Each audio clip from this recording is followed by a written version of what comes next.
World wide channel जनता के जनहित में बातों को रखने के लिए बनाया गया है। हमारे बीच में बहुत सारे राज्यों, बहुत सारे जिलों से बहुत सारे वीडियो और क्लिप्स आ रहे हैं। आइए इसमें से कुछ आपको दिखाएं।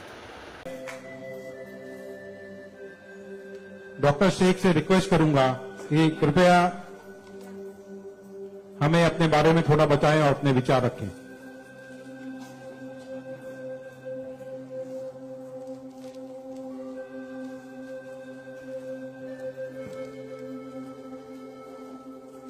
सबसे पहले तो मैं अल्लाह रब्बुल इज़्ज़त की बहुत ज्यादा शुक्रगुजार हूँ कि उसने मुझे इतनी इज्जत दी और इस मकाम तक पहुंचाया कि मैं अपनी लाइफ के जो फैक्ट्स हैं, जो जर्नी में आपके साथ शेयर कर सकूं। मैं बहुत ज्यादा शुक्रगुजार हूँ भारत विकास परिषद की प्रेसिडेंट सुनील शाह की, और उससे ज्यादा शुक्रगुजार हूँ यहाँ पे हमारे प्यारे डॉक्टर अनिल मुरारका सर की, जिनके सपोर्ट की वजह से हम बहुत सारी जगह पे जाते हैं और लोगों को मोटिवेट करते हैं। और जितना डॉक्टर अनिल मुरारका सर एक डिसेबिलिटी को लेकर जितना कंसर्न है, उतना मैंने किसी को नहीं देखा। तो I really thankful for him for that. 2008 मैंने अपना 10th क्लियर किया था। मैंने टॉप किया था पूरे जोगेश्वरी में विद 92.15% लेकर, और मेरा ख्वाब था कि मैं डॉक्टर बनूं और लोगों को सर्व करूं। मैं मिडिल क्लास से ताल्लुक रखती हूं। मेरे जो अब्बू हैं वो वेजिटेबल वेंडर हैं, तो हमारे घर पे बहुत फाइनेंशियली प्रॉब्लम थी। तो मेरा बस एक ख्वाब था कि मैं डॉक्टर बनूं, लोगों की हेल्प करूं, और उसके लिए मैंने साइंस में एडमिशन लिया। देन 11 साइंस जब मैंने एडमिशन लिया, मेरा कॉलेज बैंड्रा में था और मेरा घर जोगेश्वरी में। मैं रोज लोकल ट्रेन से ट्रैवल करती थी Jogeshwari to Bandra. 7 October 2008 that was the day जब मैं कॉलेज से घर वापस आ रही थी। मेरे सेमेस्टर चल रहे थे उस वक्त, और सुबह 10 बजे का वक्त था। 10 बजे आप सब लोग मुंबई से बिलोंग करते हैं, सबको पता है लोकल ट्रेन में बहुत रश आर होता है। वो ट्रेन जब अंधेरी से निकली, मैं अपनी सीट से उठी और मुझे नेक्स्ट स्टेशन मेरा जोगेश्वरी था, मुझे वहां उतरना था। लेकिन मेरे सीट से उठने और स्टेशन के आने तक के बीच में वो एक लम्हा था जिसमें मेरी पूरी जिंदगी बदल गई। मैं जब सीट से उठी, उसके नेक्स्ट मोमेंट मैंने अपने आप को ट्रेन की पटरियों के नीचे पाया, और जब मेरी आंखें खुली तो वही ट्रेन जिसमें मैं ट्रैवल कर रही थी वो मेरी आंखों के ऊपर से बहुत तेजी से गुजर रही थी। एक लम्हे को लगा कि मैं कोई ख्वाब देख रही हूं, लेकिन जब ट्रेन पूरी तरह से मेरे पैरों से गुजर गई, मैं वहां हेल्पलेस थी। और जब बहुत दूर जाके किसी ने ट्रेन रोकी, वो ट्रेन रुकी, और उस ट्रेन को रुकता हुआ देखकर मुझे एहसास हुआ कि मैं कोई ख्वाब नहीं देख रही हूं, मैं सच में ट्रेन से गिर चुकी हूं, और मैंने अपनी दोनों टांगे उस ट्रेन के पहियों के नीचे आ गई है जिसमें मैं ट्रैवल कर रही हूं। वो पूरी 12 डब्बे की ट्रेन मेरे पहियों से गुजर गई। किसी ने चेन रोकने की हिम्मत नहीं की। और मैं जब वहां गिरी तो लोगों ने मुझे देखा, और 10-15 मिनट बाद काफी लोग आए, मेरे आसपास खड़े हो गए। मेरे पास सेलफोन नहीं था। मैंने अपनी बैग से उस वक्त डायरी निकाली, मैंने लोगों को फरियाद की, बहुत रिक्वेस्ट की, बहुत रोया वहां पर कि मेरे घर पे एक फोन कॉल करके बता दो कि मैं यहाँ पे हेल्पलेस पड़ी हूँ विथ हेवी ब्लीडिंग, मेरे बचने की कोई चांस नहीं है। एटलीस्ट मेरे घर वालों को पता होना चाहिए कि मैं यहाँ पे इस हालत में हूँ, मुझे लावारिस लाश बन के नहीं मरना है। बट उस वक्त मैं यही कहूंगी कि अल्लाह ताला की मसलहत थी। अल्लाह ताला उस वक्त जो मेरी तकदीर में था, किसी ने मेरी हेल्प नहीं की, और मैं वहां पे 30 मिनट ऑलमोस्ट मैं ट्रैक पर विथ हैवी ब्लीड, मेरे दोनों पैर ट्रेन के पहियों के नीचे आ गए थे। मैं उसी हालत में पड़ी रही और मैं कॉन्शियस थी। मैं बस लोगों के सामने रो रही थी कि मुझे कोई पानी पिला दो, कोई घर वालों को कॉल कर दो, लेकिन किसी ने हेल्प नहीं की। And after 30 minute I got railway help. Then मुझे गवर्नमेंट हॉस्पिटल लेकर जाते हैं, वहां पर भी कुछ ओटी स्ट्राइक होता है, मुझे फौरी ट्रीटमेंट नहीं मिलता है। एंड देन मेरा एक्सीडेंट सुबह 11 बजे होता है और मुझे 6 बजे जब मेरी फैमिली प्राइवेट हॉस्पिटल लेकर जाती है, then I got a treatment. And उसके बाद 16 साल की थी मैं जब मेरे साथ ये एक्सीडेंट हुआ। आप समझ सकते हैं 16 साल की उम्र में 1 मिनट में मेरे 2 पैर कट गए थे, मैं डिसेबल हो गई थी, मैं हेल्पलेस हो गई थी, मैं खुद से उठ नहीं पा रही थी, ना बैठ पा रही थी, ना एक तरफ से दूसरी जगह मूव हो पा रही थी।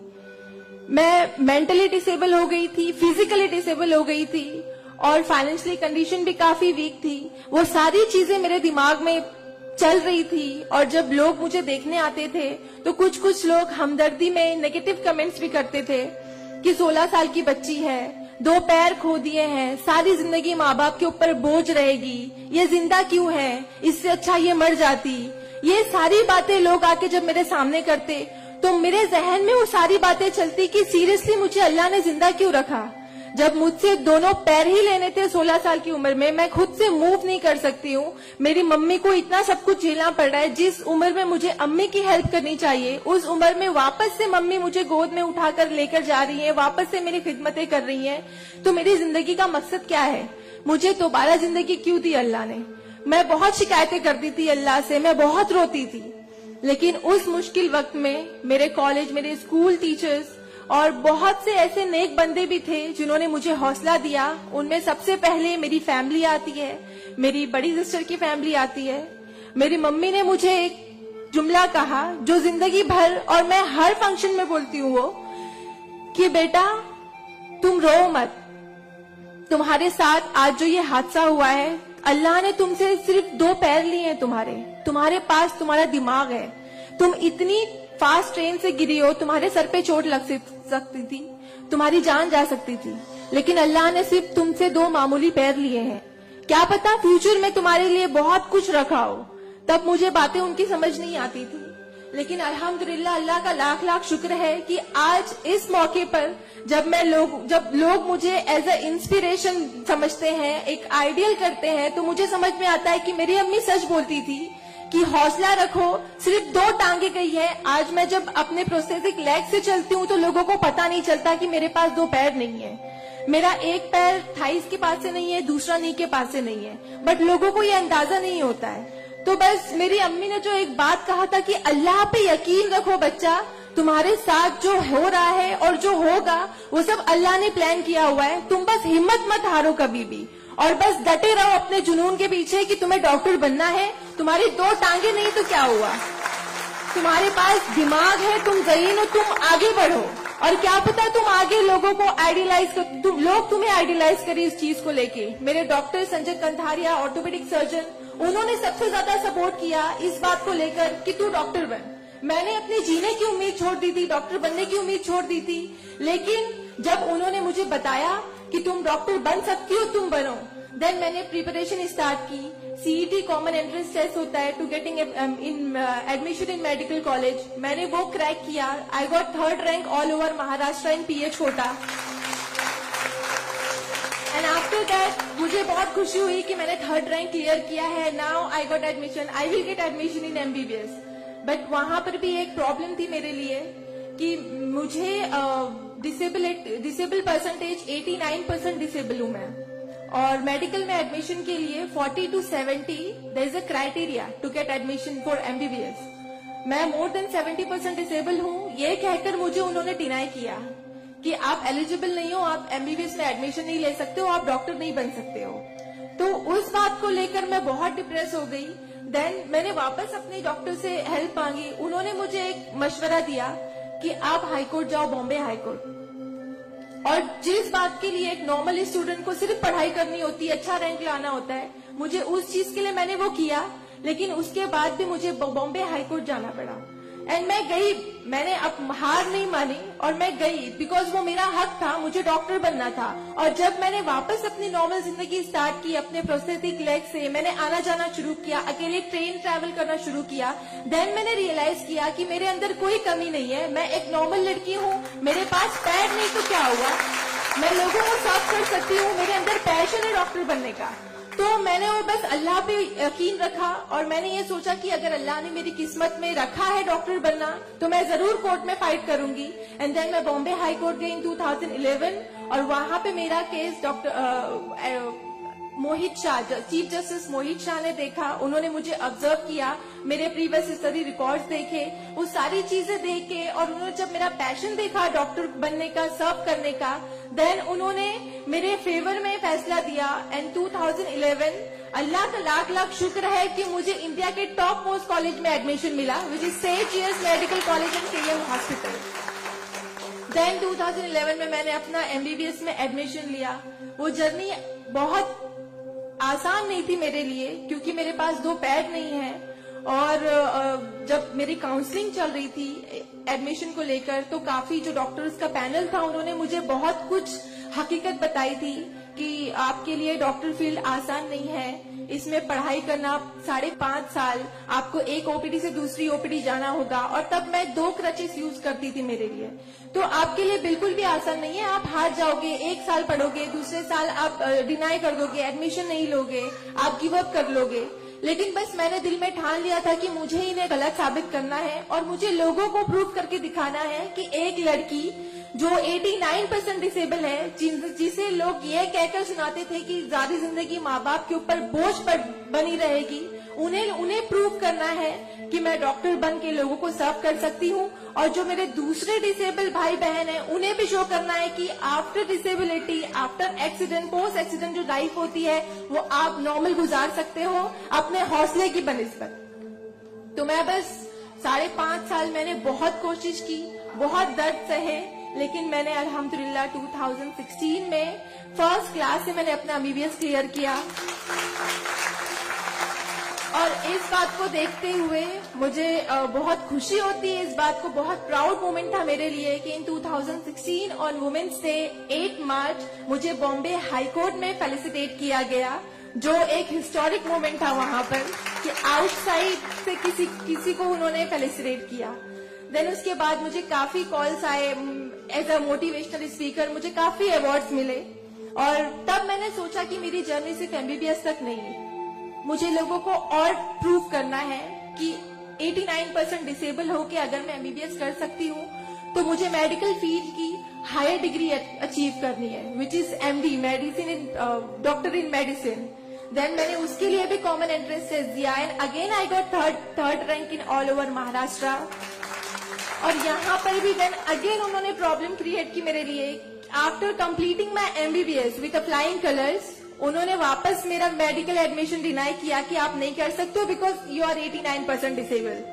देन मुझे एक बहुत हम्बल इंसान मिले, member of parliament Kirit Somaiya sir. उन्होंने फौरन से मेरी एप्लीकेशन सेंट्रल हेल्थ मिनिस्टर के पास लेकर गए और वहां से विद इन 2 डेज ये जो क्राइटेरिया है 40 to 70% डिसेबिलिटी का मेडिकल में एडमिशन के लिए, this is a 20 years old clause, और विद इन 2 डेज ये क्लॉज चेंज करवाया उन्होंने बिकॉज ऑफ माई एप्लीकेशन।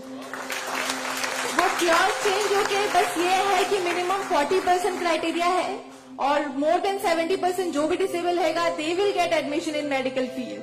तो मेरी जो जर्नी थी यहाँ तक की, और उसके बाद मैंने रिसेंटली 2019 में मैंने MD में एडमिशन लिया और with same college Saint GS medical college in KEM hospital, और मैं अभी रिसेंटली फर्स्ट ईयर रेसिडेंट हूँ MD पैथोलॉजी में।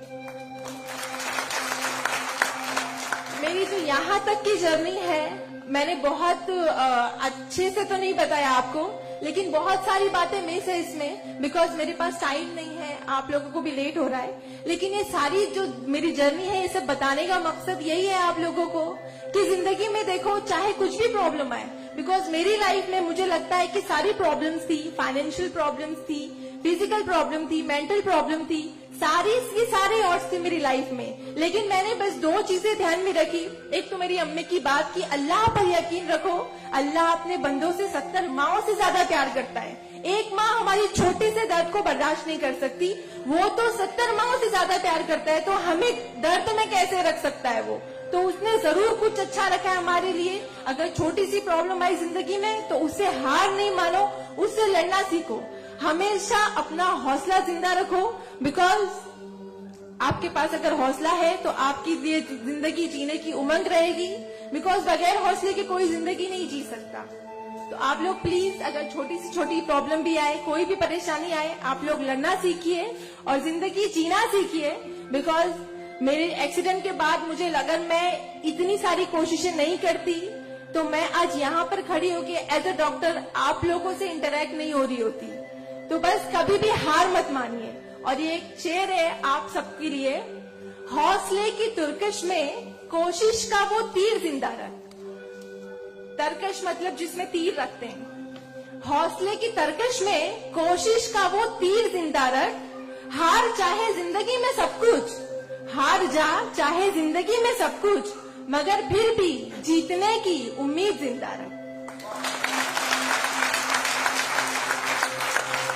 Thank you so much, thank you all of you, मुझे इतने अच्छे से सुनने के लिए। और मैं बहुत ज्यादा थैंकफुल हूँ डॉक्टर अनिल सर की और भारत विकास परिषद की कि उन्होंने मुझे इतना सुनहरा मौका दिया आप लोगों से इंटरैक्ट का। Thank you. धन्यवाद।